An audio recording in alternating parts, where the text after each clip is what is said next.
Okay, so everyone just try to remain muted the whole time, and then the Q&A, once that starts, you can unmute yourselves. So we are going to start off here with Cute Eos opening, and the topic here is going to be, can you have knowledge without God? And Cute's going to be taking the positive position on this side. And Cute, you can go ahead and start. You have 15 minutes for your opening statement.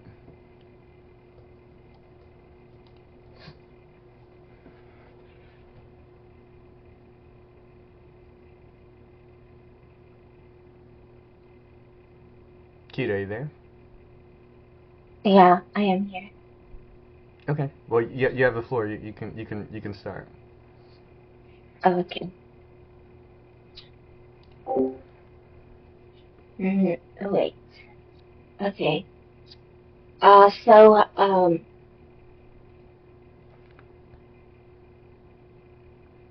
Knowledge is the ability to acquire and verify and also apply understanding of reality. Our question for today's debate is going to be, can you acquire knowledge or can you have knowledge without a God? That's all. It doesn't require authorization. Knowledge doesn't require a gatekeeper. It only needs to be acquired, verified, duplicated, and applied into different sectors.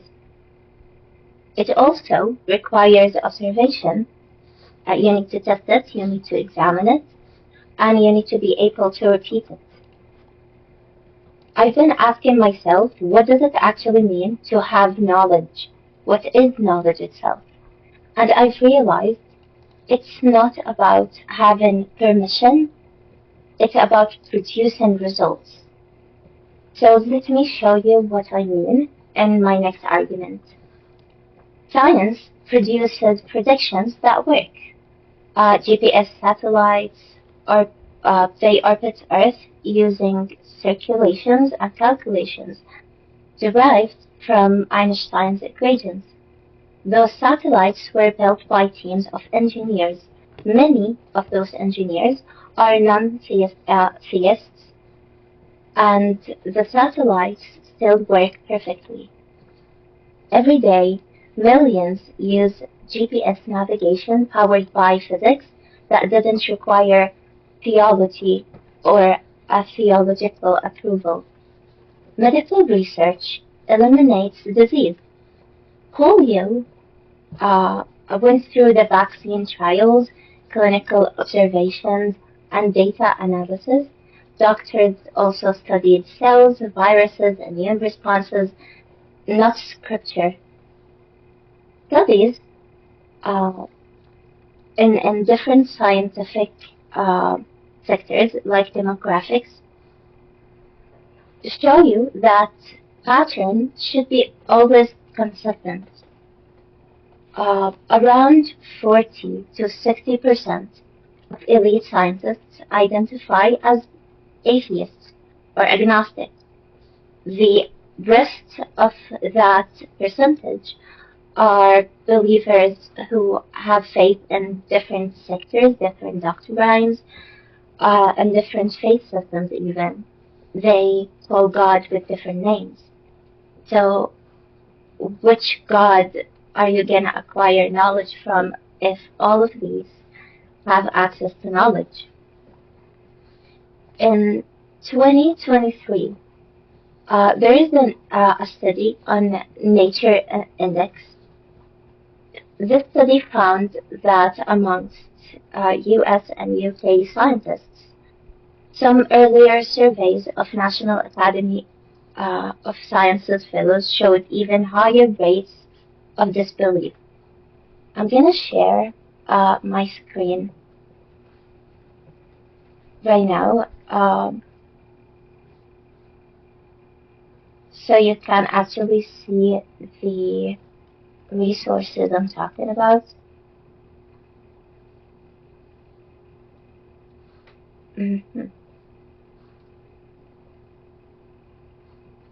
Oh, I can't share my screen. Hold on, let me try to see if I mess this up for you. I can send those, yeah, I can send those links on the side chat later when we're done.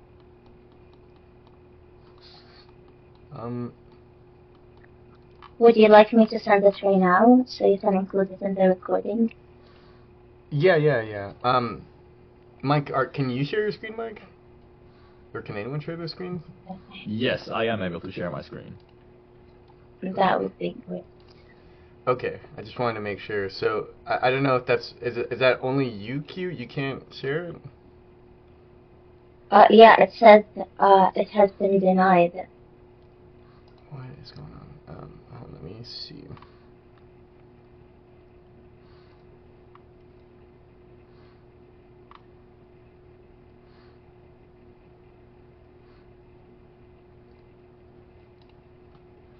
Can you try now?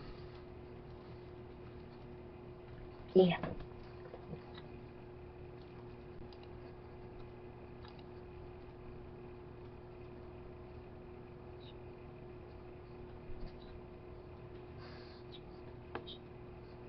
It says, oh, I guess it's my issue. It says Discord cannot capture your screen. You can enable access in privacy settings. So we don't have time for that. Okay. All right. Well, you can continue with your time here. Yeah.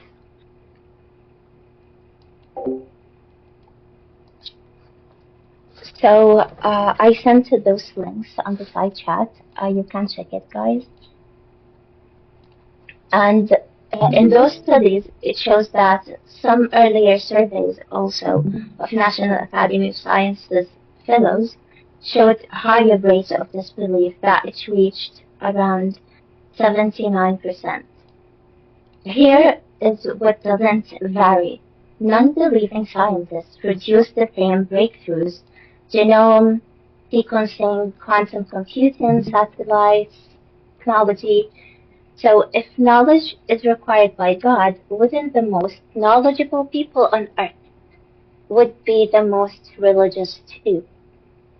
Not to mention also that most of the conflict areas around the globe has been affected mainly due to religion. There's another link. I'd really appreciate it if you shared that when, yeah, that one too. It shows life statistics on different faith systems and how war has affected these places on Earth.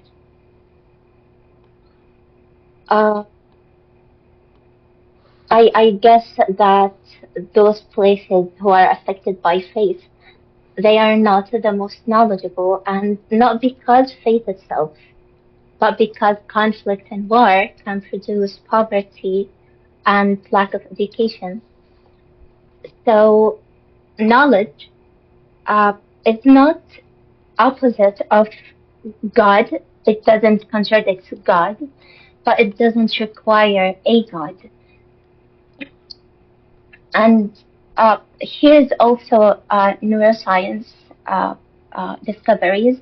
When brain injury damages prefrontal cortex or partial regions in the brain, reasoning itself becomes impaired. Executive function, working memory, and logical deduction, they all degrade with natural damage. Cognition is materially dependent. Studies on traumatic brain injury confirm this. Functional cognitive defects persist more than 6 months at time post-injury, according to research in the Journal of Head Trauma Rehabilitation. When reasoning depends on intact neural tissue, what need is there for a divine authorization? The material itself regarding cognition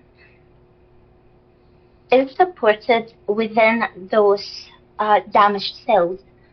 That's a measurable fact, not a philosophy. Now, I also suspect that Mike will say, but why trust reason itself? That's a fair question. Let me address that beforehand. Abstract truths exist independently of human minds. Mathematical relations hold in all possible worlds, and the Pythagorean theorem was true before any god was even conceived, before any civilization arose even. It's a structural necessity of space itself for us all to exist. Plato understood this almost 2,500 years ago, before Christ. He argued that abstract forms eliminate reality, not through divine revelation, but through rational inquiry. His academy operated for around 900 years on reason alone, knowledge, real knowledge, without theology. Even within Christian philosophy, this creates a problem.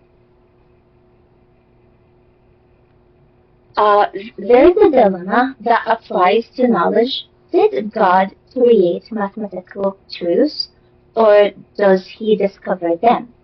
If God created them, then they are arbitrary. He could have made 2 plus 2 equals 5. Why doesn't he do that? If he discovered them, they exist independently of him, rendering him unnecessary for their truth, that 2 plus 2 equals 4. Either way, mathematical and logical truths don't need God. They are structural necessities. Plato demonstrated this around 2,000 years before Revelation. So also, there is a circularity problem worth noticing. When someone argues that reason requires God to be valid, they are using reason to make that claim. So how did they arrive at that conclusion itself? Through observation, through logic, through interpretation of texts, all human cognitive tools that we use today. And here's something might find interesting. Orthodox theology itself acknowledges that God's essence is fundamentally unknowable to human reason. The I don't know how to say this word in English. The Cappadocian fathers taught this too. Saint Gregory Palamas confirmed it too. Let me send you the resource for that one. It's on the side chat.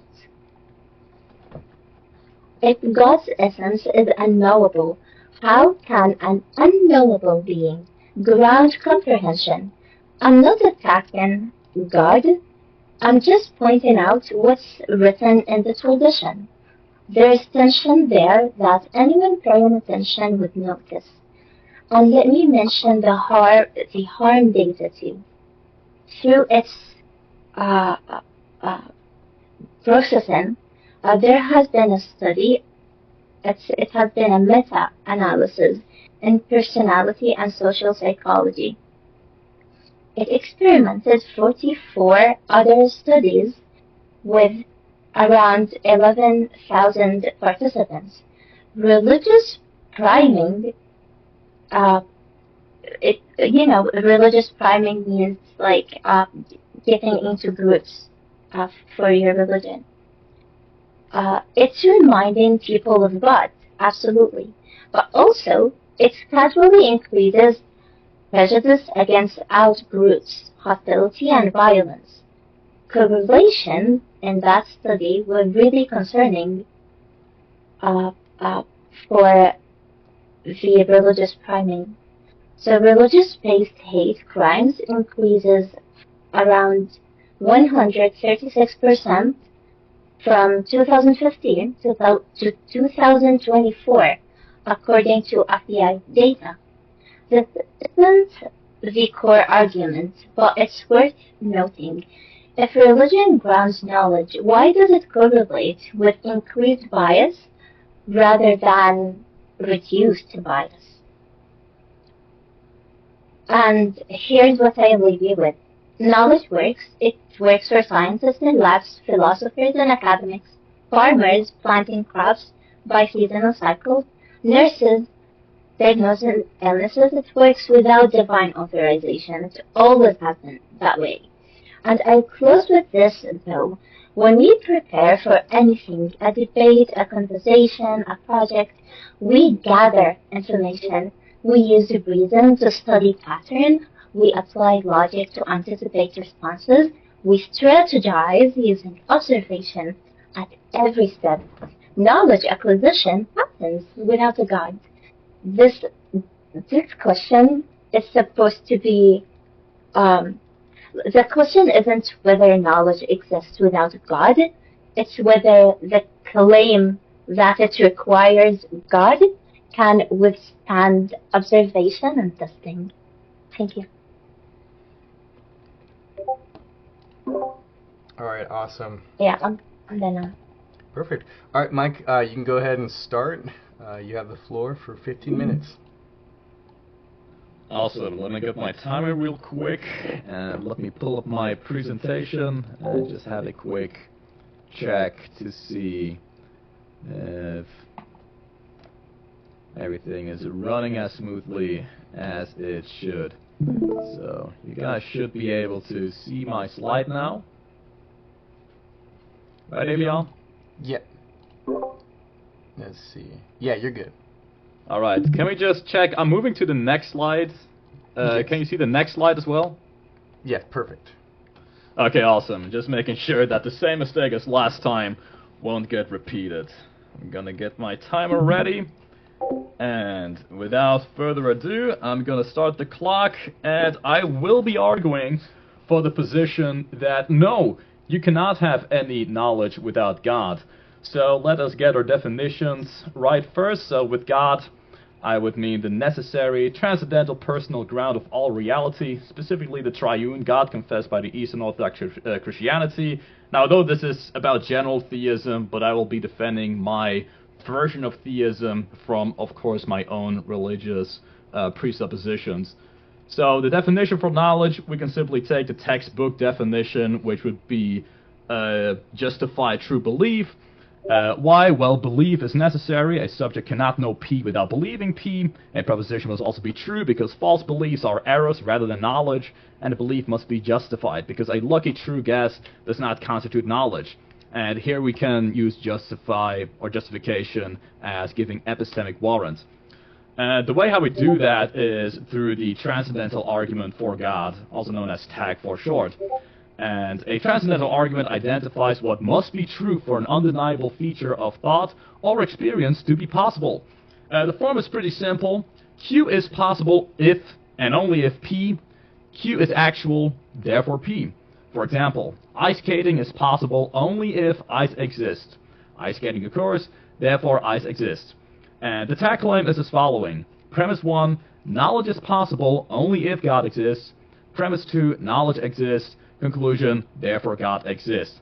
And how this is going to cash out, I will show in a couple arguments in a bit. But first I want to talk about worldviews or paradigms.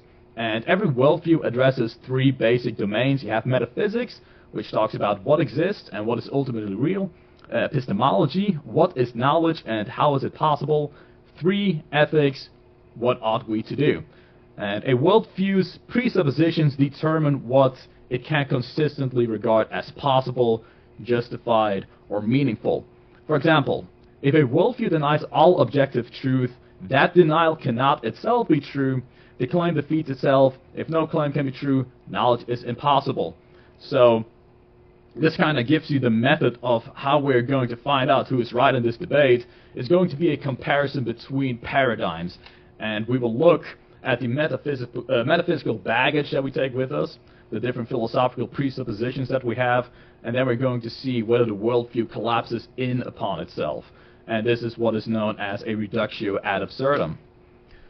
So, whether one adopts a theistic or an atheistic worldview, everyone relies, whether they know it or not, whether they admit it or not, on immaterial conditions required for rational thought and knowledge. Some of those examples would be the laws of logic, universals, induction and the regularity of nature, truth, numbers, linguistic meaning, personal identity and the self, objective morals and epistemic norms, etc., etc. This is a short list. You can probably think of some examples yourself.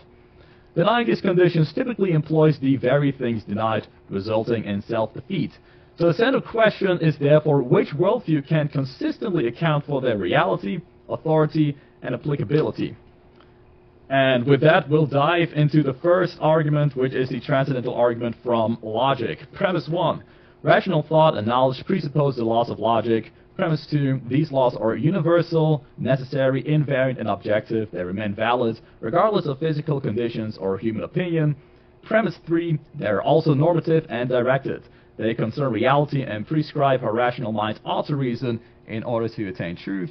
Premise 4. Physical processes are contingent and descriptive. They may cause beliefs, but they cannot determine what those beliefs are about, whether they are rational or why one conclusion ought to be accepted rather than another.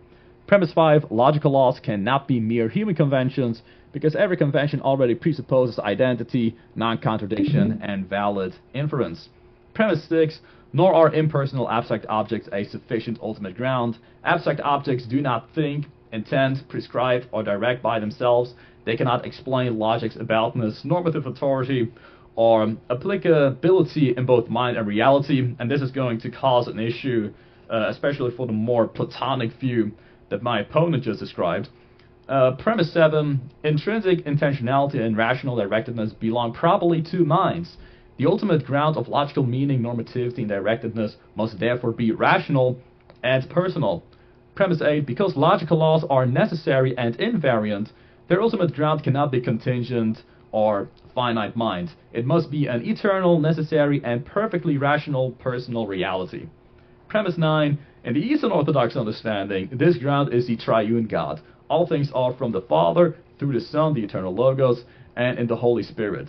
Premise 10, logical truth is neither a standard above God, nor an arbitrary product of the divine will. It expresses the eternal coherence, truth, and rationality of God's uncreated activity, also known as the divine energy. So this also counters the whole Euthyphro type of dilemma that my opponent did propose in her opening statement. Premise 11, mind and world correspond because both are created and ordered through the same divine logos. The logi of creation, which are the intelligible principles, meanings, and ends of created beings, have their source in him. And in conclusion, therefore, the universality, necessity, normativity, directedness, and applicability of logic are ultimately grounded in God. The next one is going to be the transcendental argument from induction and the regularity of nature.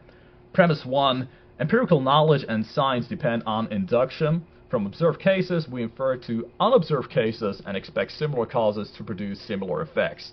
Premise 2, induction is rationally warranted only if nature has stable causal structures, enduring natures and powers directed towards characteristic effects. Premise 3, past regularity cannot by itself justify future regularity, because that inference already assumes that the observed past is a reliable guide to unobserved cases. Premise 4, a description of past patterns can also not explain why they should continue, why causal powers are directed towards particular effects, or why human expectations should correspond to reality. Premise 5, rational induction therefore requires more than accidental or brute regularity. It requires an objective ground for the stability of created natures, the directedness of causal powers, the continuity of the natural order, and the correspondence between the human mind and that given order. Premise 6, an adequate ultimate ground must be rational, propulsive, and faithful, so capable of ordering nature and directing rational creatures towards knowledge of it. Premise 7, in the Eastern Orthodox understanding, this ground is the triune God. The Father creates and sustains all things through the Son, the eternal Logos, and in the Holy Spirit. Premise 8, created things possess stable natures, causal powers, and characteristic ends because of their logi, their intelligible principles and divinely intended purposes. Have their source and unity in the Logos. Premise 9, nature remains intelligibility ordered because God continually sustains it through his uncreated energies and governs it by his faithful providence. It is not a causally disconnected series of accidents. Premise 10, human beings can discover this order because the human intellect and the world it investigates are ordered through the same logos. Induction is therefore fallible, yet rational. It does not yield absolute certainty, but it rests on a genuinely stable and intelligible creation.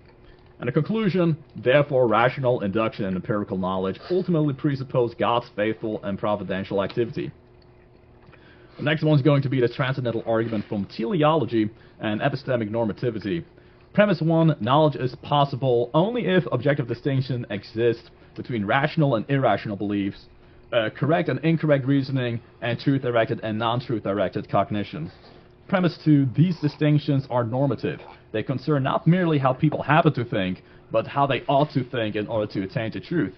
Premise 3, knowledge also presupposes intentionality and teleology. Beliefs must genuinely be about reality, and our cognitive faculties must have the proper function or intrinsic end of attaining truth.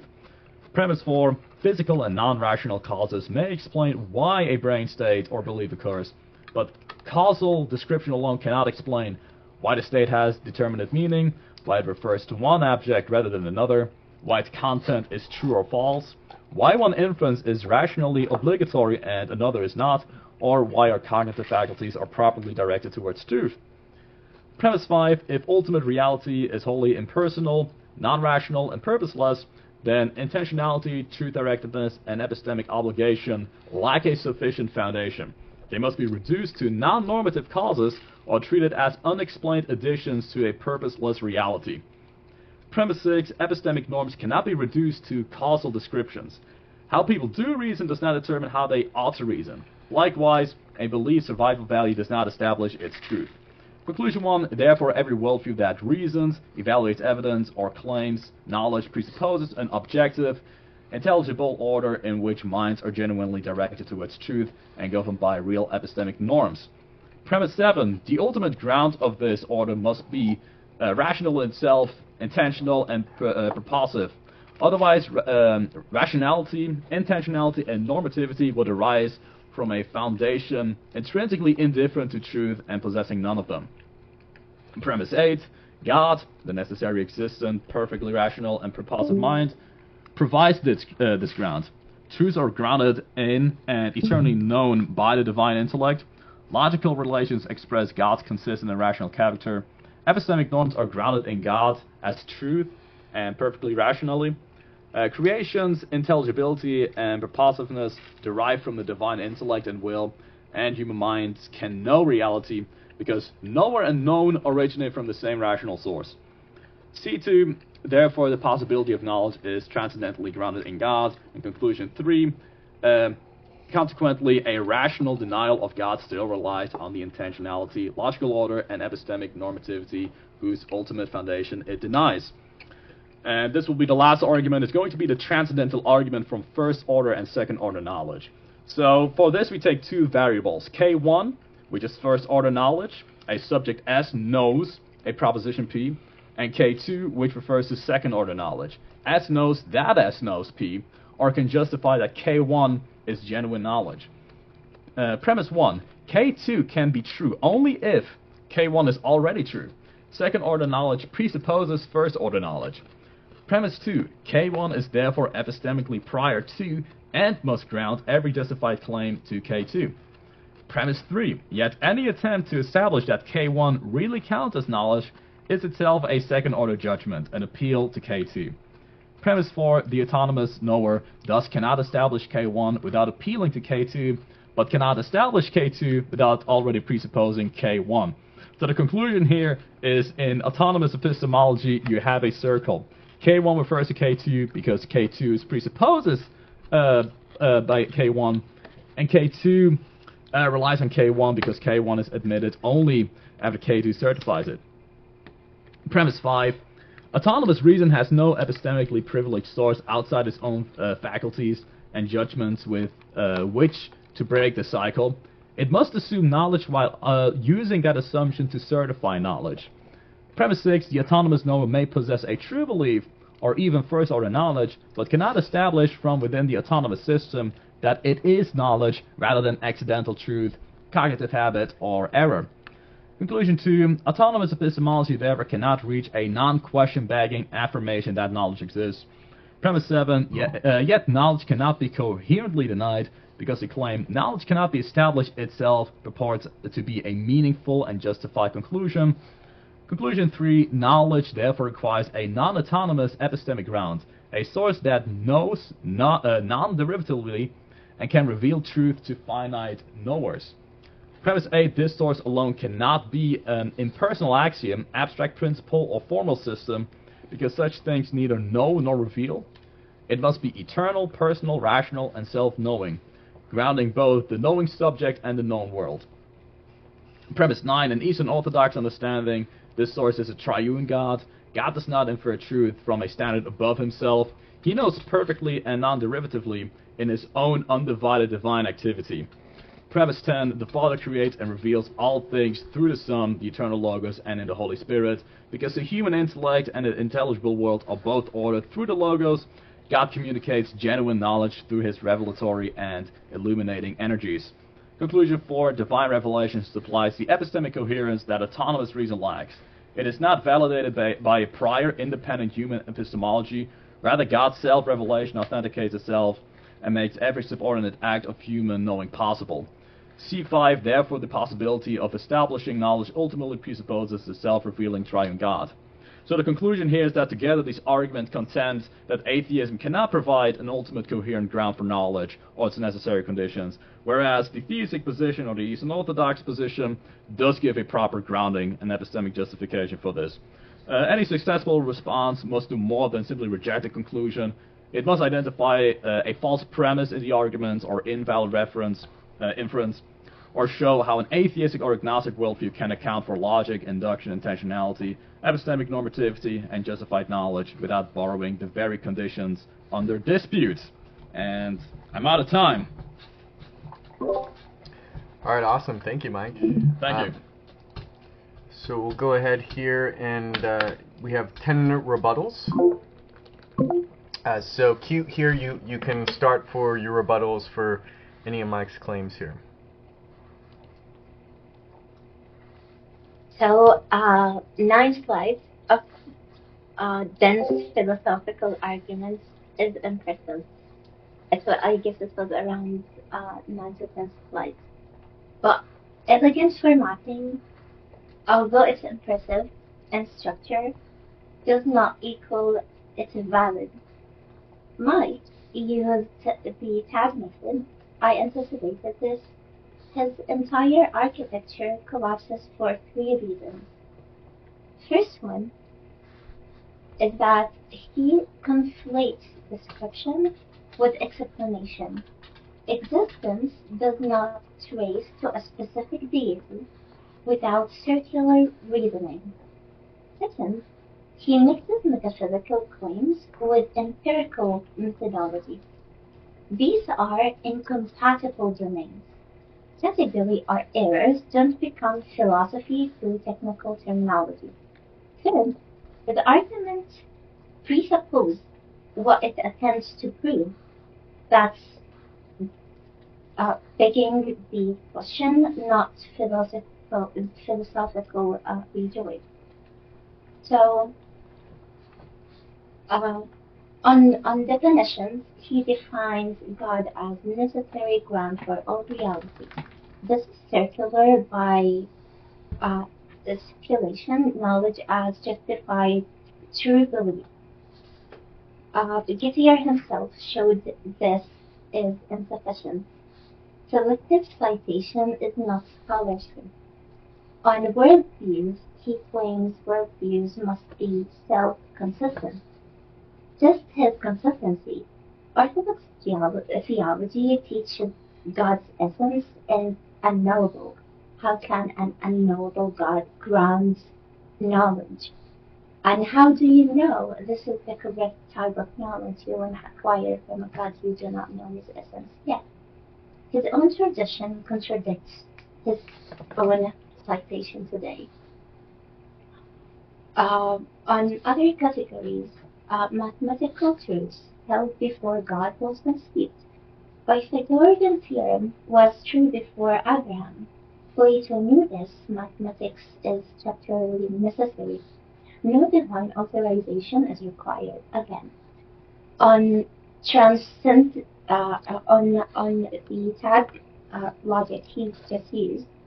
For physics claims abstract objects cannot think, therefore require personal ground. Mathematical truth does not think. It simply is. It exists. He confuses existence with consciousness. For T9, T9 itself confesses in Eastern Orthodoxy understanding that there is the admission. He is not proving God, he is assuming Orthodox theology. On induction, P6 claims rational induction requires objective ground. This is also false. It requires successful prediction. EPS works. Vaccines work. Functional verifications is sufficient. For B9, it claims again, nature remains order through God's energies. Prove it. One prediction from prior confirmed before empirical discovery. Can you prove it? I guess you can. So on first and second order knowledge, P5 to P7 claims autonomous reason is circular. So in his argument, he uses reason to prove reason's God. It's his own reason. Reason, for him, delivers you to God, and then God delivers you to reason again, and reason delivers you to God again, and now you're in a never-ending circle. Identical circularity. C3 claims knowledge requires non-autonomous ground, bare assertion, zero evidence. T8 to P10 claim this ground must be personal, eternal, self-knowing, but why? Where's the proof? Why not emergent neural properties, maybe? T5 concludes knowledge presupposes God's self-revelation. This is unverifiable. Divine revelation cannot be tested. Science can. Fire cannot. And it doesn't always produce the same outcomes. On neurological evidence, when brain injury damages prefrontal cortex, reasoning becomes impaired. TBI victims show cognitive defects for 6+ months post-injury.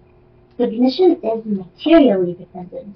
Reference is one of the placements view on traumatic brain injury outcomes. This confirms my position. Cognition depends on intact neural tissue, not divine sustenance. And let me synthesize the complete demolition of what he just said. My opponent's tag argument resets on 4 unsupportable assumptions. Abstract objects require personal grounding. Mathematics exists independently. TPI impairments show that cognition is materially dependent, not divinely sustained. Orthodox theology is true by definition, but Orthodox apoplectic theology admits God isn't unknowable. You cannot ground knowledge in the unknowable. Circular reasoning is acceptable when defending theology, but when an atheist uses circular reasoning, it's a fallacy. Double standards aren't philosophy. Divine revelation provides epistemic coherence, but revelation cannot be verified independently, but science can. One testable prediction from revelation, if you can just offer us tonight. Because for me, I know that there is nothing of that nature. So I have demonstrated right now, empirically, 40 to 60% of elite scientists are non-theists. They produce functional knowledge, satellite or vaccines work, GPS functions, even with zero faith in their lives. On the neurological side, when brain tissue is damaged, reasoning degrades. Cognition is materially grounded. John Hopkins and Frontiers in Behavioral Neuroscience confirms this. with repetitive clinical examination that is observed. Philosophically, mathematical truths hold in all possible worlds. Plato demonstrated this millennia ago. Abstract structures don't move minds. Logically, his argument is circular. Reason leads you to God, God leads you to reason leads you to God, and I can go forever that way. The same circularity he falsely attributes to my position. But here is the decisive point. My opponent might spend weeks, maybe even years, studying his debate styles. He researched over and over again, he analyzed, he prepared with different opponents, not only me. Strategies using reason alone. He gathered intelligence without divine revelation for as long as he can remember. He verified patterns through observation and neurochemicals, not priors. The preparation is knowledge without God. Live demonstrated by him in front of all of you. He used reason to understand me. He used logic to anticipate my arguments. He used empirical methods to verify sources. Every step of his preparation disproved his own thesis. He built his cathedral of arguments on sand. I felt mine on rock. His cathedral is elegant. Mine stands. So the burden of proof is always his. He failed to meet it. Cognition functions without divine authorization, and it always has and it always will. Thank you. I'm done now. Alright, perfect. Alright, Mike, you're going to have the floor for 10 minutes to rebuttal any of Cute's claims. Let's start the clock. I'll get my notes. So, alright. So in the beginning of the opening statement, it seems like there was a clear method about how knowledge specifically is acquired, and I feel like my opponent might be committing something that is known as a Craggus and the Pantry fallacy, because we do not verify each type of knowledge in the very same way. So, if we say that knowledge requires observation and needs to be tested and repeated, and that's a definition of knowledge, which I didn't hear a source of that. I would love to hear a source in that definition. So if the scientific method is how we justify knowledge, then that's going to be quite a problem, because the scientific method itself and the claim that the scientific method can ascertain truth, that itself is not a scientific question. Then you're moving into a different domain, and you're leaving behind the more empiricistic type of epistemology. So the example was used of when we use GPS and other things. We can use that, we can check the reliability, and that's how we get epistemic warrant of that. But using a thing does not give you justification. That does not give you a prior epistemic ground by which you justify or give proper grounds to why this is actually the case. For example, within an empiricist framework, like Aristotle pointed out, you always have to deal with something that is known as the peripatetic axiom, which states that everything that is first known in the intellect is first in the senses. But that very statement itself is not in the senses. So you will have to grab from other type of abstract non-physical categories.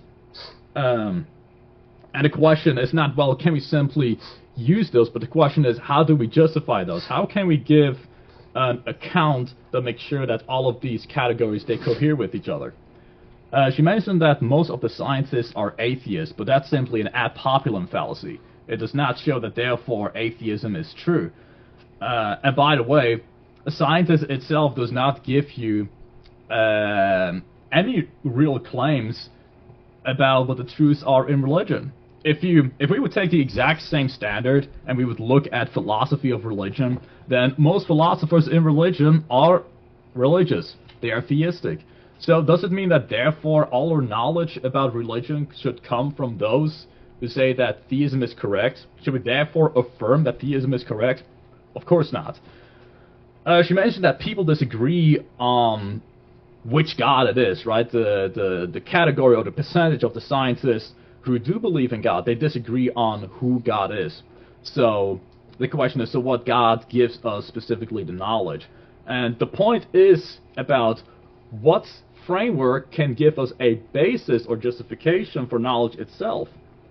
Simply because people disagree does not mean that it's wrong. That would be another fallacy. She mentioned in the paper that science and religion are not polar opposites. I agree.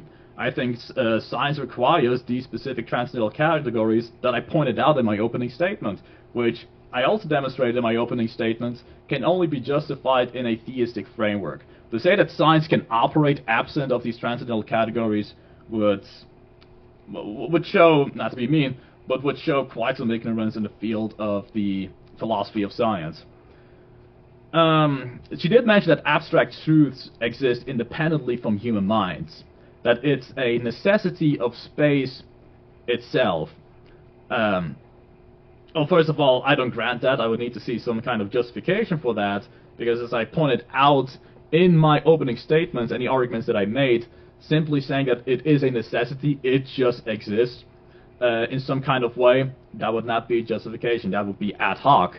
If you can say these things just exist, like my opponent stated later on, that math just exists, then I can be ad hoc and arbitrary as well and say, well, God just exists.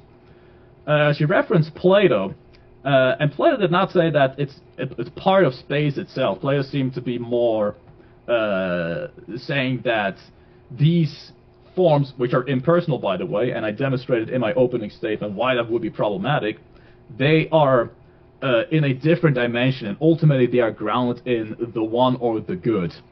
And there's no epistemic warrant for any of this. That is why Plato had to come to this ad hoc conclusion that we know these abstract forms because we once were reincarnated in the same realm as these forms, and that's how we have this epistemic access to them.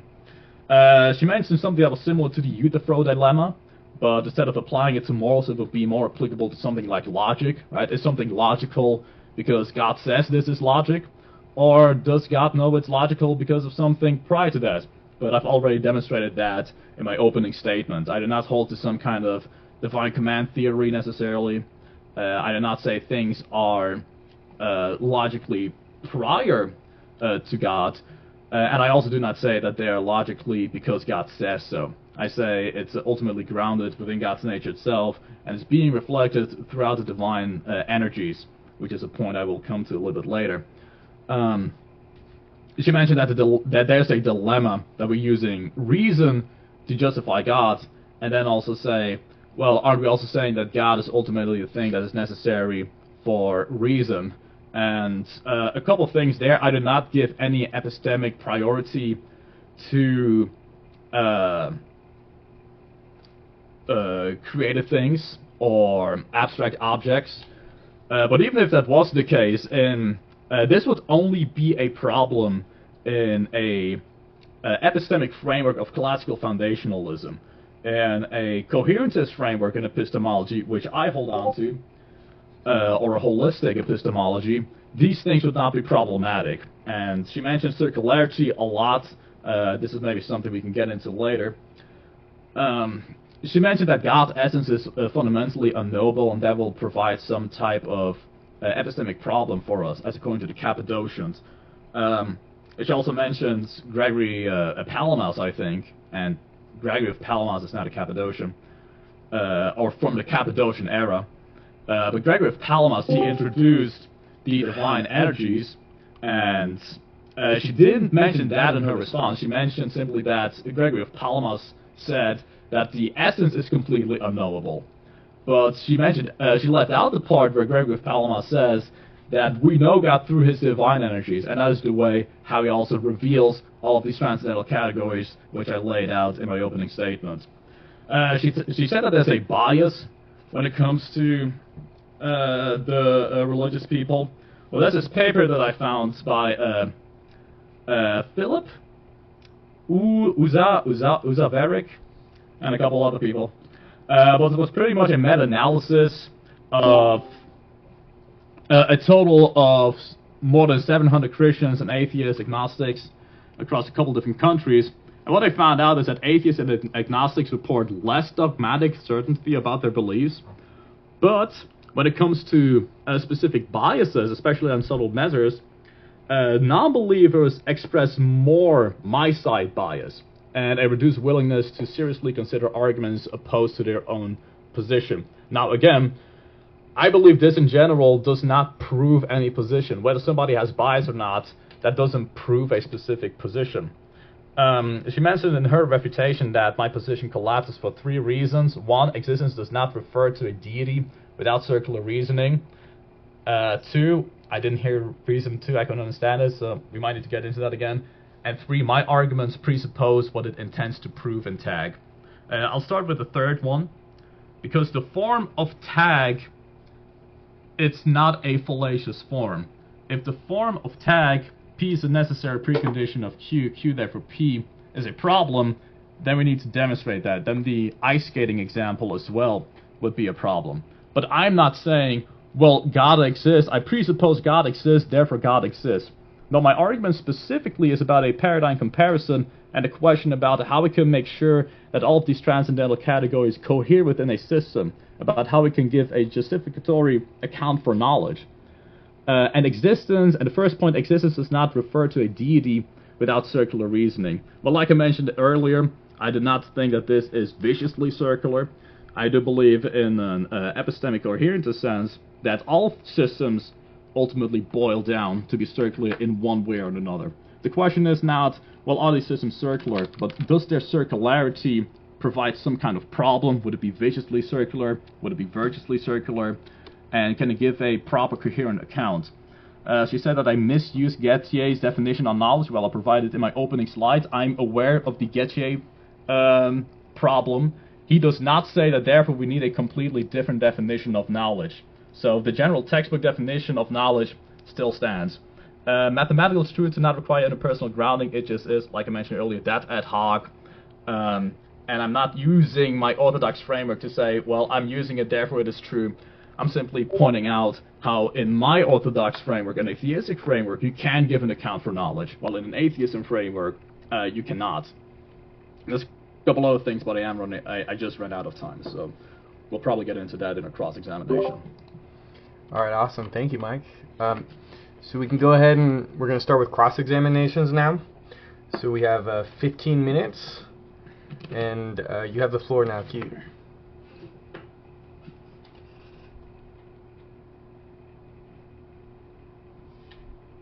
Do you mind need to unmute? Yeah, there you go. So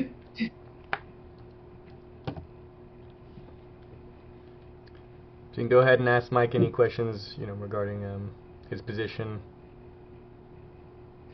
Okay.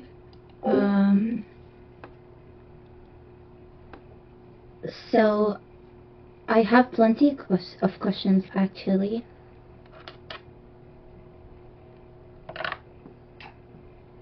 Wait.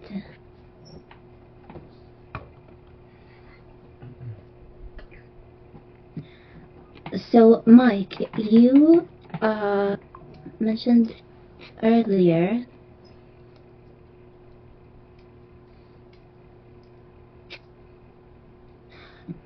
wait.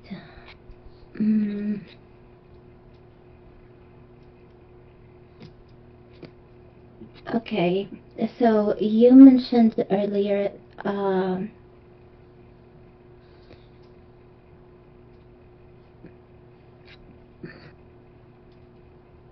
sorry, my device is lagging.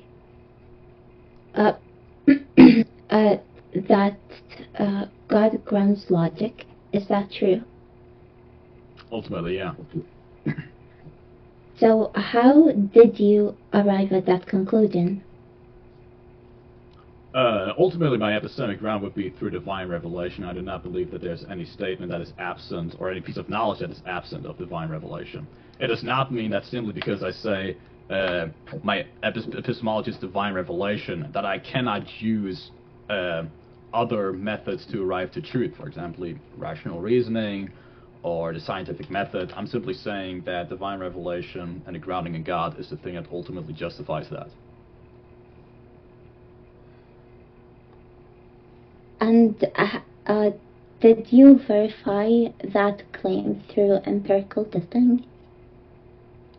No, I don't believe that there's that every claim needs to be verified by empirical investigation. I think that's impossible. I think the very claim itself that you need to empirically verify everything is not empirically verifiable. Then how can you call it knowledge? It's just your opinion. Because all knowledge does not need to be empirically verified. But all opinions doesn't need that. For knowledge is different. Can you guess what vitamin does your hair needs to grow faster if you didn't do any medical tests? Can you just pray so you can magically dream of a specific substance to heal cancer? Knowledge is way different than your opinion. A lot of people say that you can heal cancer by quitting sugar for the rest of your lives. But that got disapproved later. So, what is knowledge and what is opinion for you? Well, you asked two questions. You said, can I guess what vitamin my hair would need? And I can make a guess. And my guess could even be true, but that does not mean that it's knowledge. Yes, the way how we would verify things would be, we would verify different things in different ways. That's why I mentioned the crackers in the pantry fallacy. So you would verify whether they are crackers in the pantry by a different method than whether you would verify if things like the laws of logic would exist. So how do we distinguish between things that are opinions and things that are facts? Well, that completely depends on what thing we're talking about. Like I mentioned, So, some things are not empirically verifiable. how can you verify which vitamin? Let's say you have 7 options to pick from. Oh, in that case, I can simply use the scientific method. But simply because I'm using the scientific method does not mean that I'm using that absent of what is ultimately divinely revealed. Matter of fact, my claim is that you cannot do science in an atheistic world. Why? Because the things that it would rely upon, like induction, will be one of the things which you did mention a counter-argument to, which I'm going to address in my cross-examination. But things like that, universal categories, the principle of reasoning itself, etc., truth, laws of logic, these things that are being presupposed in science, they cannot be scientifically verified itself. And the only way how you can give an account to that, as I demonstrated in my opening statement, would be in a theistic paradigm. That still doesn't answer my question. How can you verify among 7 of those, after using the scientific method, which one is the correct vitamin formula for you to grow your hair using divine revelation? Well, I already mentioned to you different things are proven in different ways. When I say that things are ultimately grounded within divine revelation, does not mean that I want a scenario, full scenario. What? I want a scenario on what you're gonna do. Imagine yourself right now. You're across a table. It has 7 types of different vitamins, and you're gonna use the scientific method to guess which one, or verify which one, or know which one, using divine knowledge. You're negative. You said we need God to acquire knowledge. So I'm counting on an answer that satisfies my curiosity.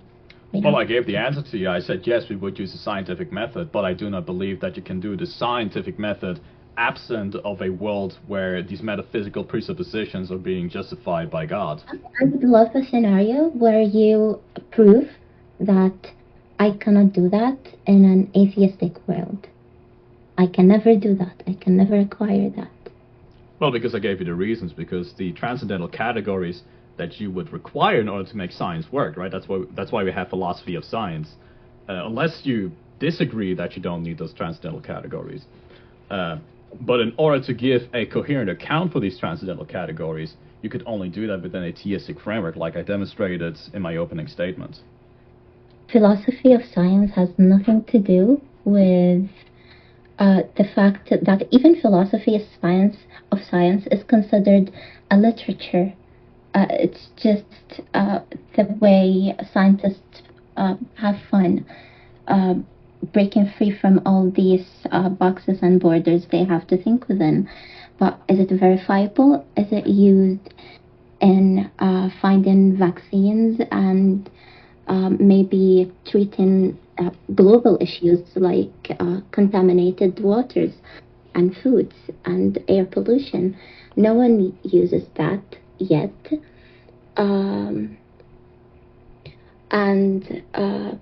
In an atheistic, okay, I have another question. In an atheistic world,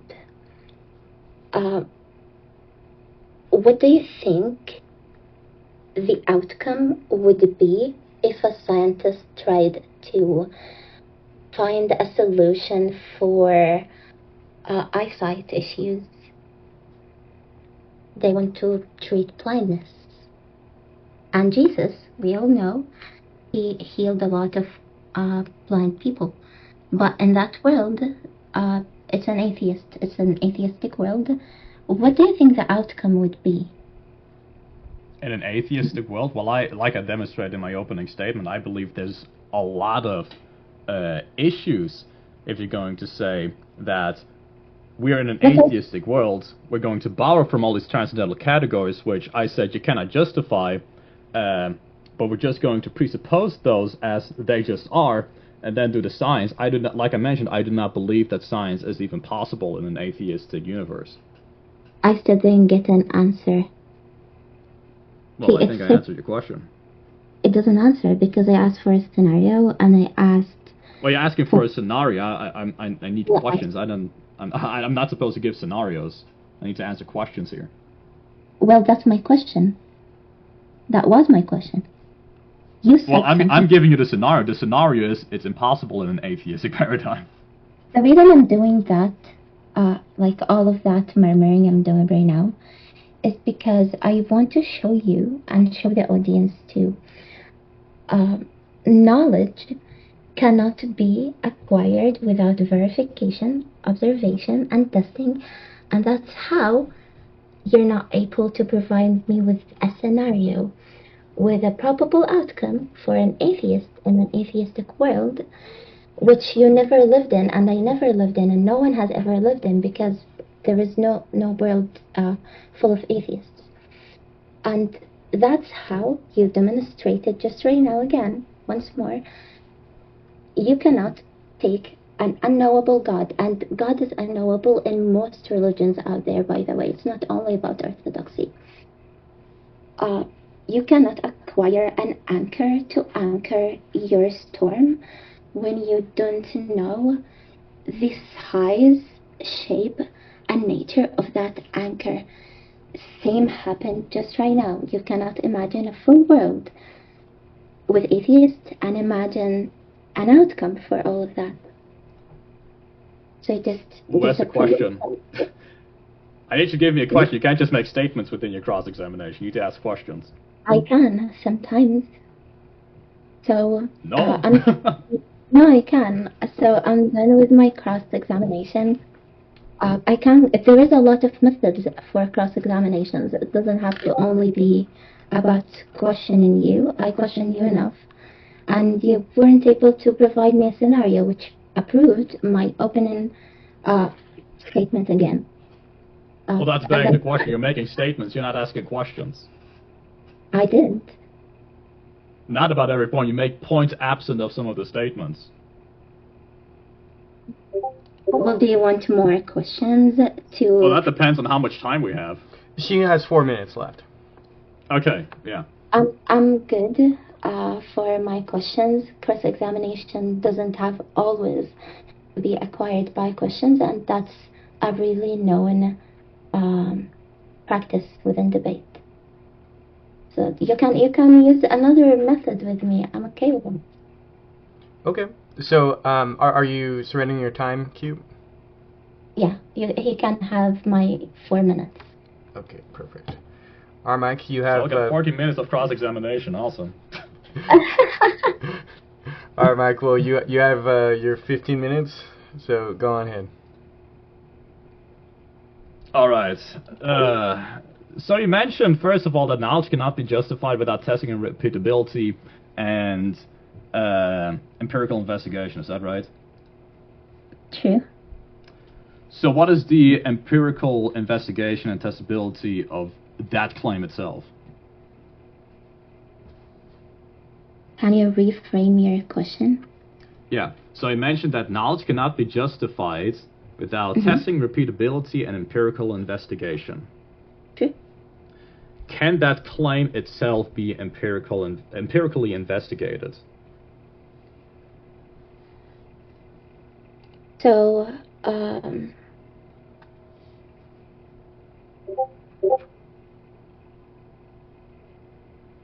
your question pushes back that many of these preconditions sound like metaphysical claims.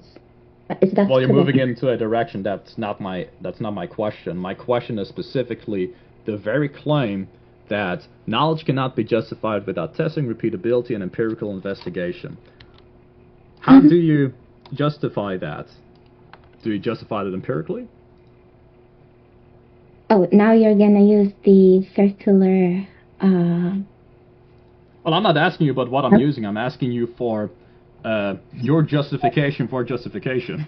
Okay, let me If answer it is you. empirical in nature, then how do you test it empirically? Let me address the empirical testability head on. The claim that again, God is necessary. Precondition. I'm not asking about that. I'm asking about the claim. Knowledge cannot be justified without testing, repeatability, and empirical investigation. Where in the empirical world do you find this statement? You ask your question, you should leave me a space to answer it. In cross-examination, you are allowed to interrupt your interlocutor. Well, not if they didn't even start answering yet. If I feel like your answer is obfuscating from the point, then I am allowed to interrupt. Mike, no. Reason, logic, and abstract objects, and the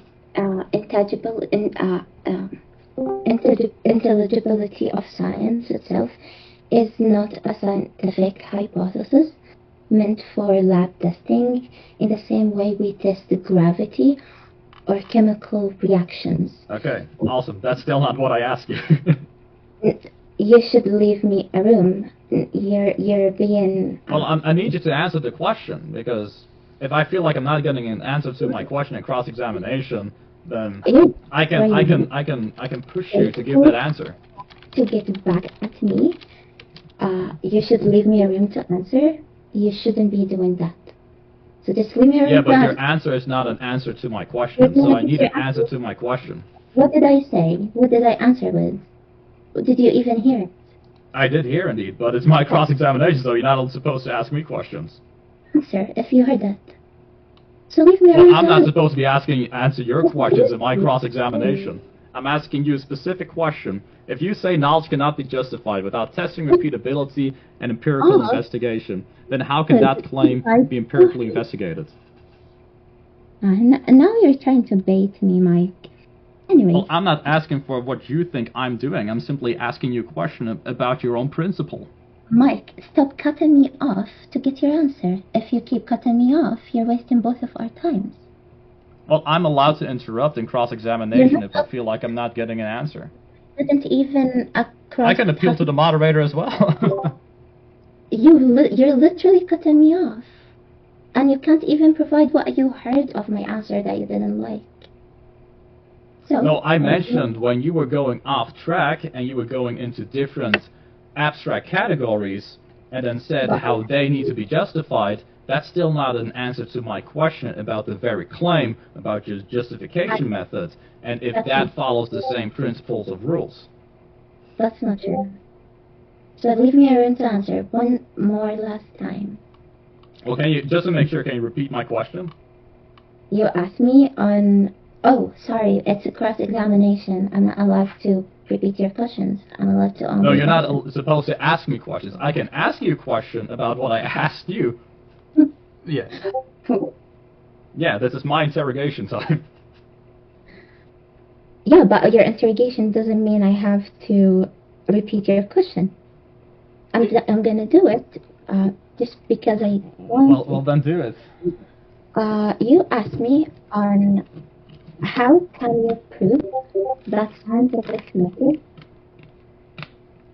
actually works. It's proven. How can I use testing to test scientific method?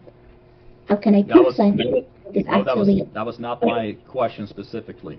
Because the question was not just about science itself, it was about the whole domain of knowledge. And you applied one very specific rule on how to justify any type of knowledge. And I'm asking you... One more time. What? Repeat your question one more time.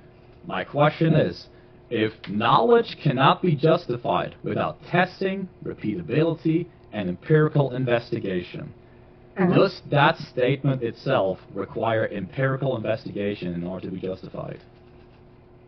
And then you said, how can you justify it? How can you justify Well, I need an answer to my first question.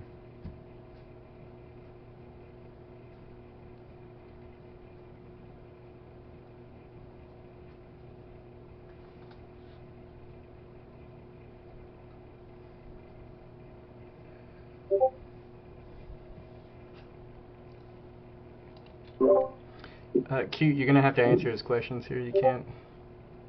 Yeah, I was just texting you, Avian. Yeah, go ahead and address his first question. Okay.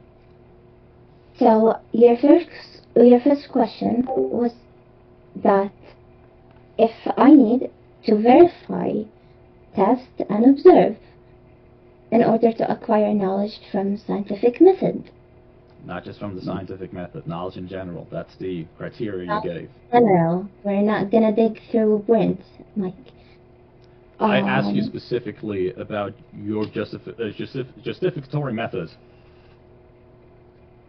How can I justify it? So that's what I was going to answer. So please, one more last time, give me time to give you the answer you want. Again, the question: do you justify that method in the very same empirical way? Yes or no? You need to leave me a room to answer. And that's all I'm gonna say. I'm sorry. I'm moving on to the next question. So, No, I'm sorry. Yeah, I'm allowed to move on to the next question. Yeah, You're allowed, and I'm allowed to leave right now because you're not giving me room to answer your question. Well, if I feel like you're not answering the question properly, or if you're obfuscating from the question, or if I feel like you misunderstood my question, then I am indeed allowed to interrupt. And then you were interrupting me. And you said, no, that's not my question. And you repeated it with different words. It was a similar question. No, I gave the. I mean, this is recorded, so we can look back at the recording eventually. But since I'm not really getting a question to this, an answer to this question, I would like to move on to a different question, which is about the principle of induction. So my question to you is: if the scientific method and your theory of knowledge is ultimately reliant on the future operating like the past, then what is your justification for the future operating like the past? My justification of what? The future operating like the past, or the regularity of nature.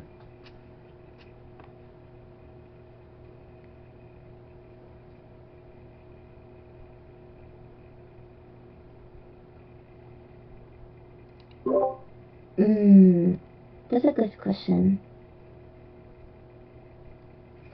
So, induction is one of the strongest challenges in epistemology, and it actually illustrates why my position is necessary. Your method and theory of knowledge... Cute, I didn't ask you about that. I asked you what is your justification for why the future is going to operate like the past. I want an answer to my question. That's my justification. I don't have to start my answer the way you want, Mike. No, it's a If fallacious answer because you're simply restating your position. You're saying it's a difficult question of epistemology, and that proves your position to be necessary. But that's not an answer. oh, so It you is an want answer. me It's fallacious. I want a okay. non-fallacious answer, and if I feel like it's Also, fallacious, so I can point only it out. of the way you want, the way you decide for me.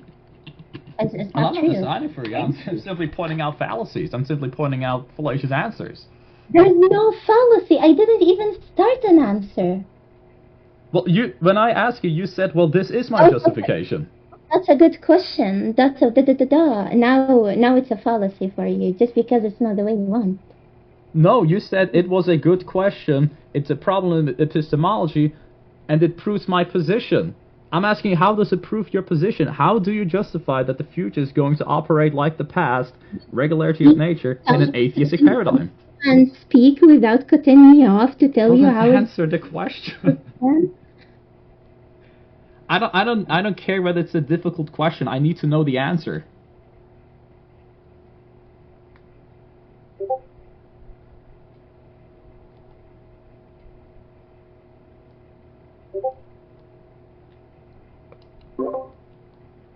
I think Cute might be done here actually. I don't think she wants to continue.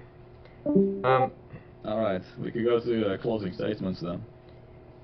Yeah, we can just go ahead and jump into closing statements here. So you have 5 minutes to close, Cute.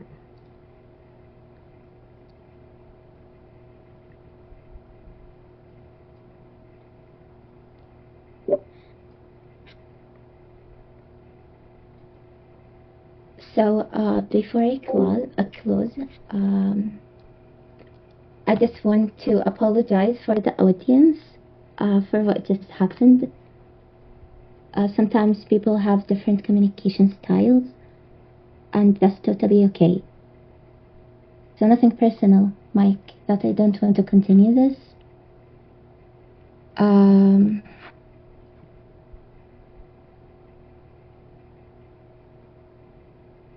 So on my closing statement for today, first I would really thank Avian for this opportunity to have a debate with Massive Mike, and also I want to thank Mike for his time and really impressive efforts. Today we traversed significant ground on this debate. To crystallize what has been demonstrated so far, we spoke about empirical reality. Approximately 40 to 60% of elite scientists. I can send you, Mike, since you asked for a resource for that, I would send that to the side chat. That percent of elite scientists identify as non-theistic. These are the people producing functional knowledge, genome sequencing, quantum computing, etc. And we spoke about scientific discoveries, index studies, meta-analysis that confirms that. You can again find the link, and after the debate, I'm going to send around 20 links of resources to support my claims.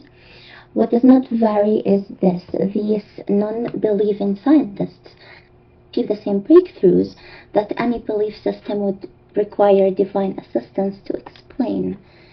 Moreover, when brain injury damages prefrontal cortex or partial regions, reason in itself becomes impaired. Memory and executive functions, logical deduction, and all of these neurological functions. So they all degrade with neural damage. Research from Johns Hopkins and other frontiers supports that claim one more time again. So cognition is materially dependent. The evidence is in the tissue itself. It's in our behavior. It's in sociology, psychology, and how me and Mike interacted with each other right now. there is no theological certification required in order for me to know that Mike is doing his best to protect faith. And also, I need no theological certification to know that my arguments today, I hope not, but might affect a person's worldview later. Second topic we discussed today was philosophical necessity. Mathematical truths exist independently. The Pythagorean theorem was true before any civilization, before deities, before any of us even existed. They simply do exist. Even within Christian philosophy, many dilemmas create many problems or paradoxes. Did God create mathematical truths, or does He discover them? If He created them, they are arbitrary. If like He could make 2 + 2 = 5 or 10. If He discovers them, they exist independently of Him, rendering Him unnecessary for their truth to exist. The same way my own truth exists right now and Mike's own truth exists. I also want to emphasize on my closing that your neurological system is the one who determines what's your reality, what's your truth. It's not about who's wrong or right. It's not about who's more capable or more knowledgeable. It's more about we're different as humans, as nervous systems, as neurochemical beings, and respect for other neuro systems should be practiced daily. Maybe today it was with Mike or me, but maybe tomorrow you're gonna meet a Buddhist and a Muslim, a Jew. That doesn't make them any way different than you. It's just a different nervous system. For mathematics and logic. Cute, you're going over your time here. Okay, so just to end it right now, really quick. For mathematics, logic, and truth does not need God in my nervous system. You can go on Mike. All right, wonderful. All right, Mike, you have 5 minutes for your closing statement. Alrighty, thank you. So, I want to go back to some of the arguments I made in my opening statement. I do not feel like any of them have been debunked. A lot of the counterclaims I have received are pretty much dealt with within the syllogism of my opening statements as well, and in my rebuttals. So I feel like there was quite a strawman of my position, because I'm not saying that simply because God is the basis for my epistemic justification, that therefore we are not able to do science, empirical observation or investigation, and come, depending on the subject, to the right conclusion through different means. I'm not saying that for every single thing you need to have some kind of whisper by the Holy Spirit in your ear, which tells you, actually, the quadratic formula is, etc., etc. So I'm simply saying that as a basis, these things cannot be justified in an atheistic framework. So I also never said that cognition has no relationship with the material. Again, I do admit that there's a relationship with the material. Simply because I'm not a materialist does not mean that I completely reject the material. It's simply a question about how do we then justify the things that the material relies on. Also another mention about that mathematical truths just exist without any justification. Again, as I pointed out earlier, simply saying mathematical truths, they just exist, or they just are, that would be ad hoc. They just are what? They just are what metaphysically, but also epistemically. So if somebody can say, well, math just exists, math just is, logic just is, then I can say, well, God just is. There was another mention of this, like a resemblance of the Euthyphro dilemma, which I have already addressed thoroughly in my opening statement and within my rebuttal. There was another case or another example where she said that all of my thoughts and all of her conclusions about something, that just strictly related to my neural system. But the whole problem here is, if everything is simply related to my neural system and my physical brain states, and that determines my quote-unquote truth, then everything will be subjective and unjustified. If that is really the case, then Cute is not really making her own arguments here. It is simply a predetermined blind random chemical process. So, if that is the case, then she doesn't really have a basis for her own thoughts. It's just whatever her brain makes her think, which is then being predetermined by another completely blind, determined chemical process. I also didn't ask a source specifically for the scientific papers. I asked for the source for what the definition is for knowledge.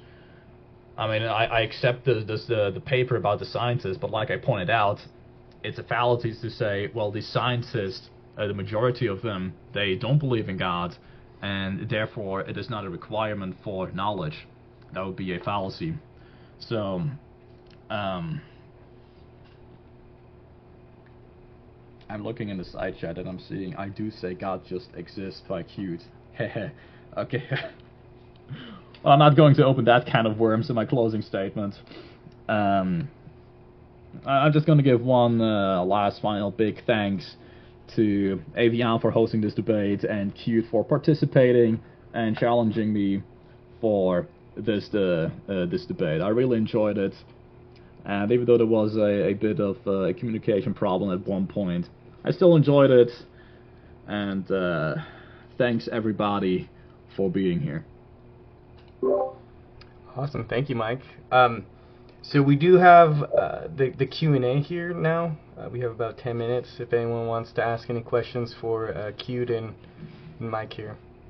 By the way, can people just say in the side chat if they have any questions? If we are limited in time, then, I think it would be best that we can make sure everybody gets their fair share of time. Sure, yeah. Mm-hmm. Someone asked me before the debate starts, he was like, oh, what do you believe in? Who's that? Naskor, Yes. that was Naskor. Oh, Yes, it's Naskar. So, Naskar, I believe in God. I love Jesus really much. Sometimes when life is hard, people start to question their faith. Sometimes people think that God has left them. And most importantly, when you face these hurdles in life, you should reach out to more knowledgeable people in faith, which in my case I did with Avian and Massive Mike. The debate's purpose was mainly so that can Mike convince me once and for all to let go of these ideas fundamentally, so I stop thinking about them every time life throws something at me. So I'm just a believer, just like you guys. Any specific religion, like Christianity, Eastern Orthodoxy, Roman I'm not Catholicism? traditional. I see. So I do have a question related to the topics. You mentioned it quite often as an argument that God is unknowable by essence, and you also mentioned certain people like the Cappadocian Fathers and Saint Palamas. My question would be, I assume that's coming from assumption that you have read those things, whether by their books or whether by videos or whether by websites which explains the energy essence distinction within Orthodox theology. If that is so, why did you basically either hide or not even mentioned at all about the energies within Orthodox theology, which kind of already answers your question whether or not can we know God, or how can God ground general logic or reality in our universe? I absolutely read that. I used to be an Orthodox catechumen a few years ago, and I acknowledge all of what you said. The unknown God method in Eastern Orthodoxy uh, um, addresses some gaps in human understanding. Not quite, because the energies are the revelation which God gives, like His wisdom, glory, love, and everything which we know about Him.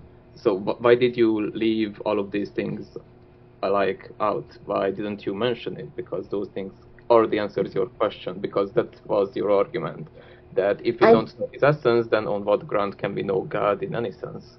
But then why did you miss out the energy? I didn't mention it because of three reasons. First, I'm supposed to take the position of an atheist, where I always lean towards when my life is going through hurdles. Second is that the topic was about knowledge. I know God is love. I know God is mercy.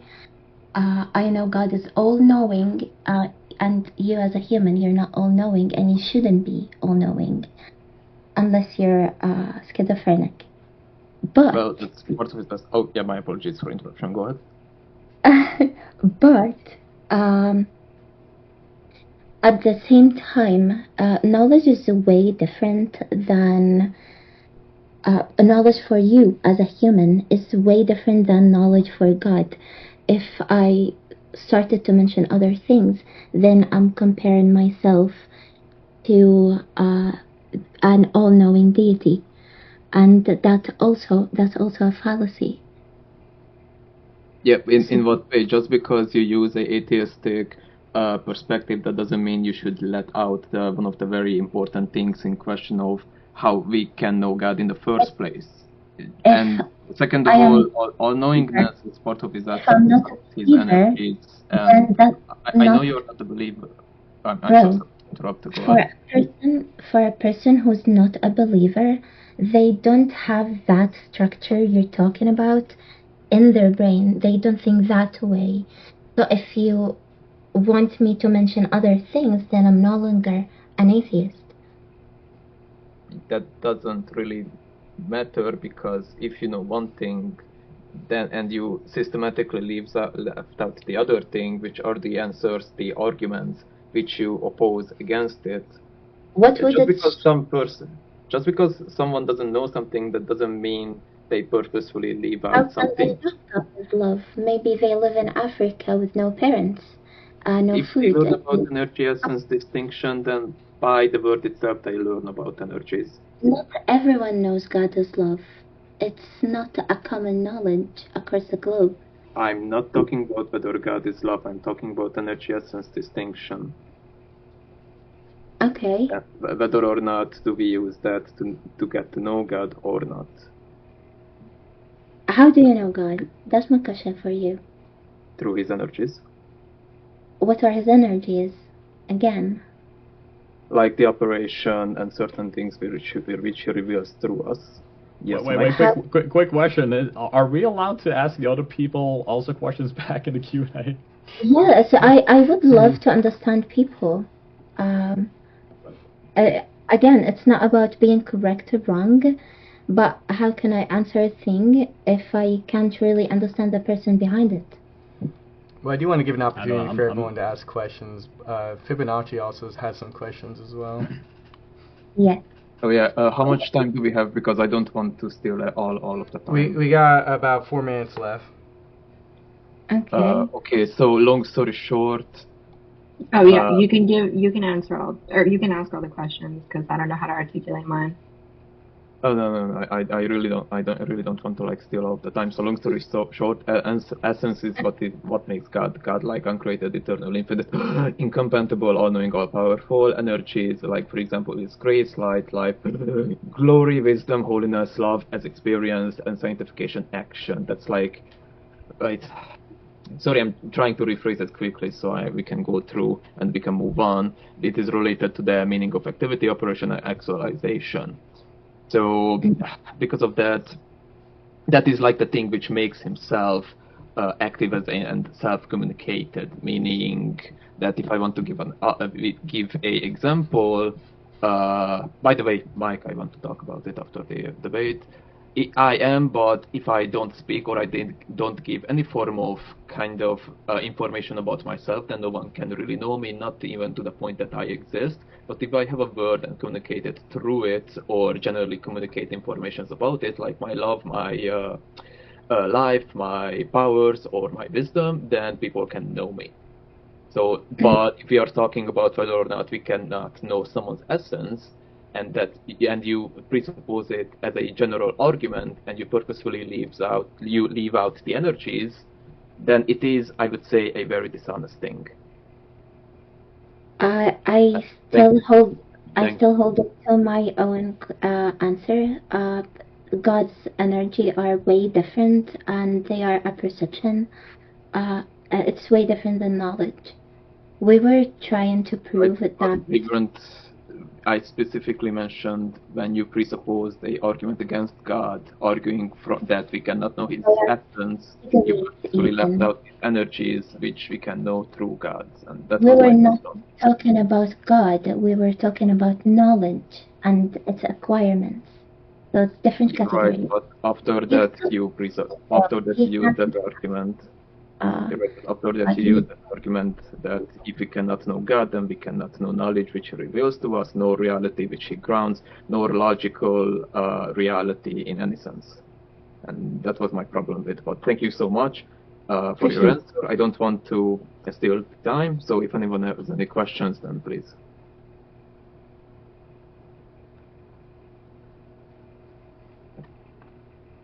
Someone wanted to argue with Mike. Yeah, I think Fibonacci had some. But... No. Fibonacci. Just for fun, Fibonacci. Yeah. Yeah. Once in a life. To be honest, I was kind of in and out of the debate, so I don't know if the questions I've written down have been already answered in any of the arguments that have been provided. But the notes that I did gather,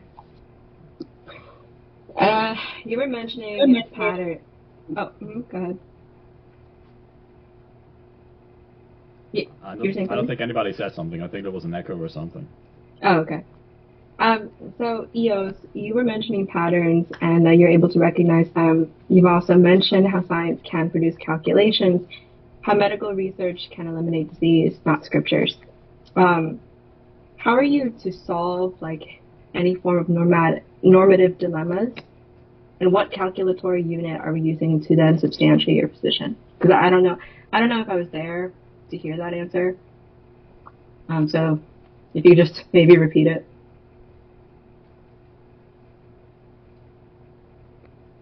You want me to repeat how do we calculate natural dilemmas? A normative dilemmas. Oh, a normative.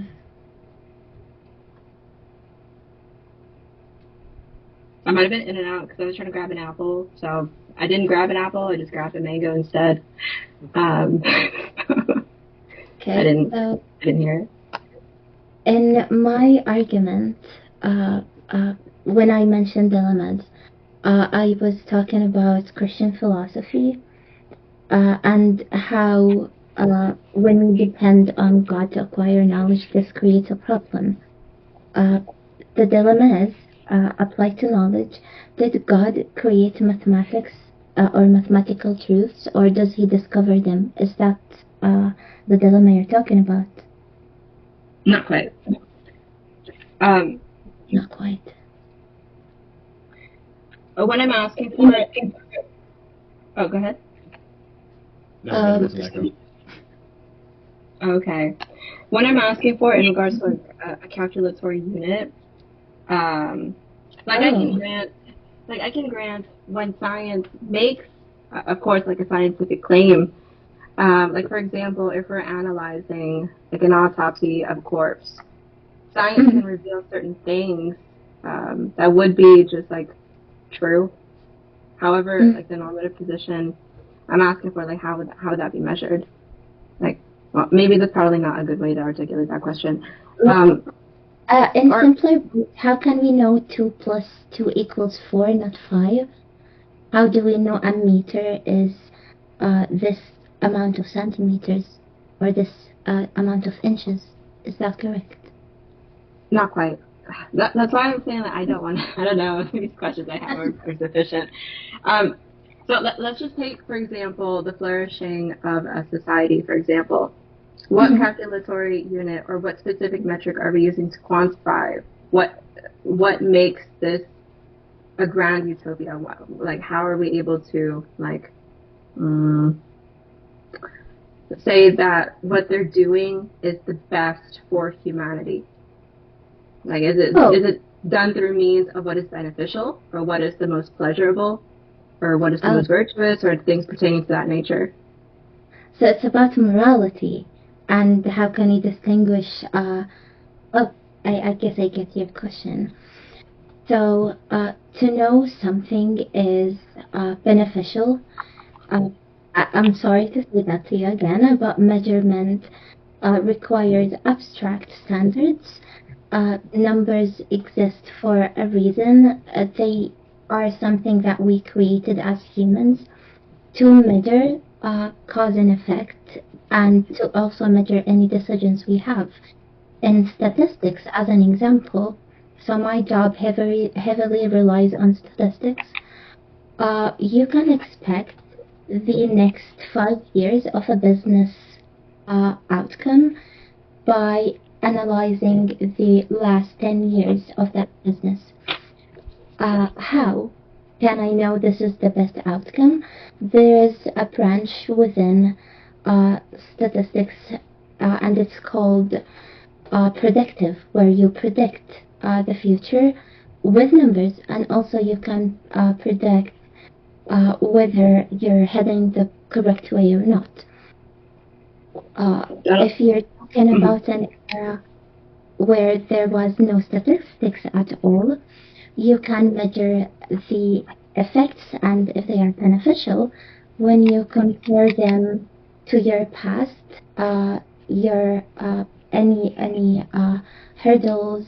You can also learn from other nations, and then you can apply that knowledge and transition it into yours. To know whether something is gonna end up in the correct way is nearly impossible, even by science. I think that position will probably lead to a reductio ad absurdum. Do you mind if I'm able to test it out, or we're done with questions? I do kind of want to wrap things up. We're going over time here a bit, but yeah, I do think that this was pretty great. Thank you, Mike and Cute here. I think you guys did a great job. But I'm gonna close things up. My pleasure. And then I'll post this, and so everyone can watch this back. So. Okay. Thank you.